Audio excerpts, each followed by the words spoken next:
In this video, I'm going to show you how to set up the optional graphical user interface that's been built for you in Qt, okay, or Qt. So the first thing you're going to do is go over to Econestoga and download the CMS GUI zip file. So we're going to copy that over. I'm going to put that on. Okay. Once you've downloaded it, you can put it on your desktop. We basically just need to unzip it. Okay, I'm going to extract it, and here we are.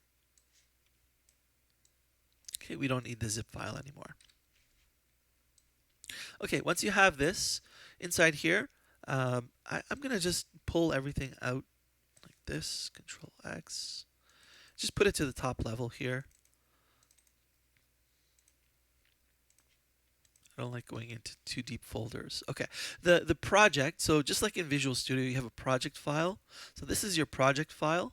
Okay, and then we have a number of different files, which I'll explain once you download Qt. So go in, go to, I have it already installed. You're going to go to qt.io. Okay, you're going to go to download, try, and buy. Now, for us, we're non-commercial, so we're going to use the open source version. Okay, and then you just go right down to the bottom and then download the Qt installer, and you follow the steps in that installer. Okay, now Qt is used for C++. It's for building GUIs on C++ applications. Now, because we are writing C code, it will still work. Okay, so once you've downloaded this will take you a little bit of time, but once you've downloaded and installed, then you'll be ready to use the GUI or the Qt. We have here, I'm going to show you, I'm opening it up and I'll move it over here. We'll take this out of the way. That's our project. Let me see, did I click it? Okay, so we have Qt opened up. I may have opened up two versions. Yes, I did. Okay, so what we want to do, I know that you're not used to this interface yet, but we're going to go open. Click on open. It's on your desktop, it should be, or wherever you saved it. Go to that project folder and open up the project. Okay, and it already knows. If you go here in the drop down, this is like Visual Studio. In the drop down, you'll have your sources. These are for your, okay, you have your client and then your implementations. Okay, these are the implementations, and here are your interfaces. I've made these for you. Okay, these are places where you're going to put your code. Okay, so this is all the C code is going to go all inside these files. Here's our client, and these are all the implementations. Okay. Now, what I have to show you is the GUI. Where's the GUI? Well, the GUI is in resources here. It's written in a language, the Qt modeling language, QML. Okay, and it's a mix of CSS and JavaScript and some other Qt specific components. So it's not something that I'm expecting you to learn. I've already built it for you, but basically, what it is, it has sort of components, okay, that you place, that are placed on the screen. First, let me just show you what this looks like, okay, what this GUI will look like.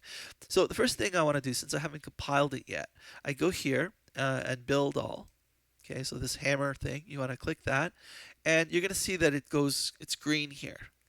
Okay, if it's building and everything is correct, it's gone green and everything's good. So then you can go here and you can press play or go, run. Okay, and here, what we have here is, this is the GUI that has been built for you. Okay, it has a transmit side, okay, and it has a receive side. Okay, all right. Now, you know, whatever you, this is what this station has received, and this is what this station is transferring. So receive is going to come from other stations. Okay.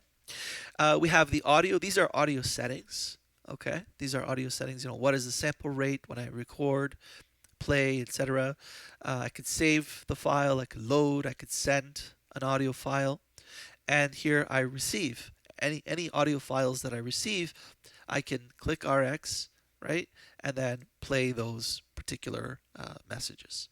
Okay. Now you can modify these things. So we have transmit side for text or audio, receive side text, audio, and these are all your comm settings. These are settings that we'll learn about as we go, and you're going to add functionality if you choose to use this graphical user interface.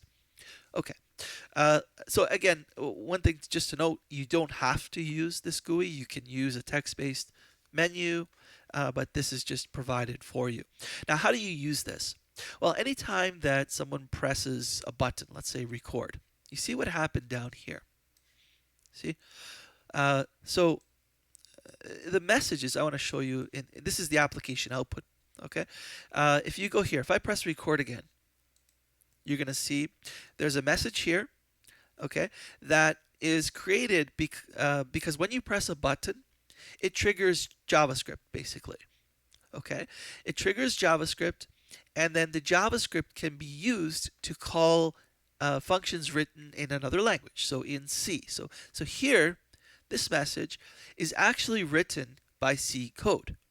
Okay, so let me just show you how everything connects. Okay, I'm interested in this record button that I just pressed. Let me go, before I do anything, let me just close out of this. If you go file exit, it's working. Okay, none of the other top level menu things have been set up yet. Okay, so we're going to go in main, we're going to go here, and what I'm interested in is in that record button. Okay, so what I could do is I could go Control F, okay, and just type REC. Okay, and what I'm interested in is the record button. So go find next, okay, find next, find next, find next. I'm interested in, see, here's the rec button. This is what I was looking for. Okay, all right. So this is the button that is pressed. Okay, and I don't know if you know JavaScript, but there are events that you can listen for in JavaScript. Okay, and one of those events is on clicked. So when this button is clicked, okay, what happens is console.log is a JavaScript function that if you want to output to, this is the log, this is the console right down here. We have the console right here. Okay, and it's going to output here, and we've seen this right here. Okay, the record indicator in console JavaScript. Okay, that's from the JavaScript. And how do we integrate? How do we bring in C code? Okay, well, that's where this comes in. See, audio is an object. Okay, it's an object of a class. I don't know. This is a C++ thing, but think of a class like a structure. Okay, but it can also have functions, or they call methods of the class. Okay, so this is an object. It's a thing that belongs to, that has, it has properties, and it has methods. Methods are functions. Okay, and one of those functions is record. Okay, and this will be done. This is written in C or C++. Okay, generally speaking, Qt is for C++. But anyway, so now where is this object instantiated? Where is it brought into our project? Okay, so let's go up to the top of this file. So you're going to go up to the top of this file up here. So I'm going to drag this up. Now at the top of the file, I imported a whole bunch of classes. Okay, so you see, I even put some comments here. These are registered C++ or C classes. Okay, now the classes are audio. Okay, I actually registered, and I'm going to show you where this is. This audio, this is a class that was registered that I made. Okay, text box, table model, and com.txrx. Now I registered these. Okay, these are classes. I'll show you where they're defined, but first I want to show you where the object, the audio object, is instantiated. Okay, right here. Okay, so what I did was I instantiated an audio object. Okay, an object of the class audio, and I just called it audio.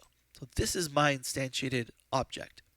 I also did text box. I also did communications. And I mean, these are objects that are instantiated, and they will have functions associated with them, okay, or methods of the class, okay. So these are the objects. Now we can use the functions that are going to be written for audio. All right, where is the audio class? So this is an object that belongs to this class, which means that it has the same properties and methods, but it is, we call this, it's encapsulated within the object. The object, if I had two objects, two audio objects, they would have their own variables, basically. Okay. So anyway, let's go and see where do we define the functions that belong to this class that this guy gets. Well, let me look here. You see in the headers, this is where we defined our structure, our structs, right, in C.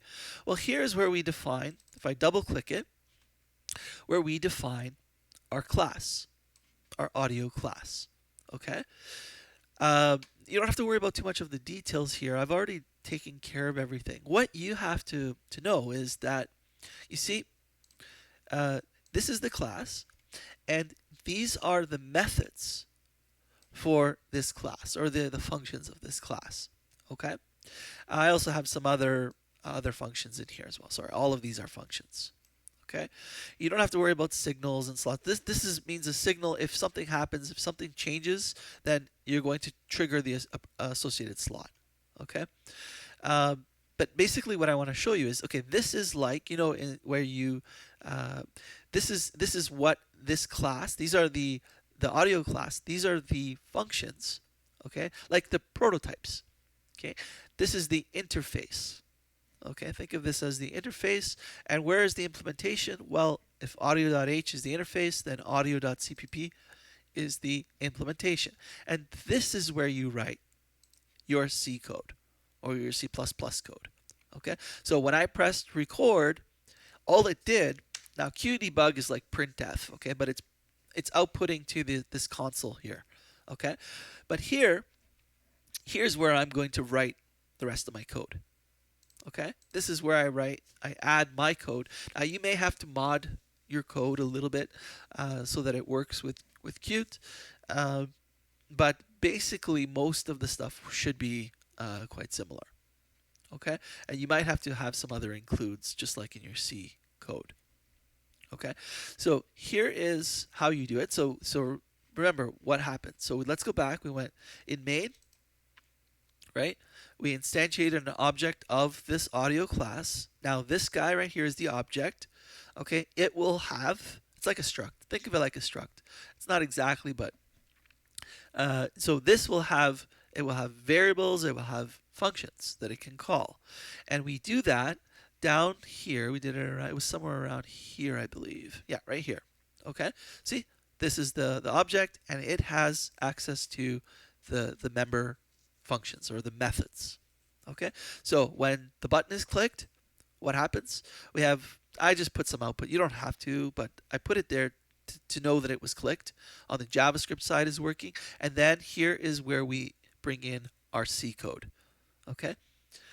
All right, so that's basically it. I hope you enjoyed this video, and maybe you'll choose to use the GUI. All right, thanks for watching, and we'll see you next time.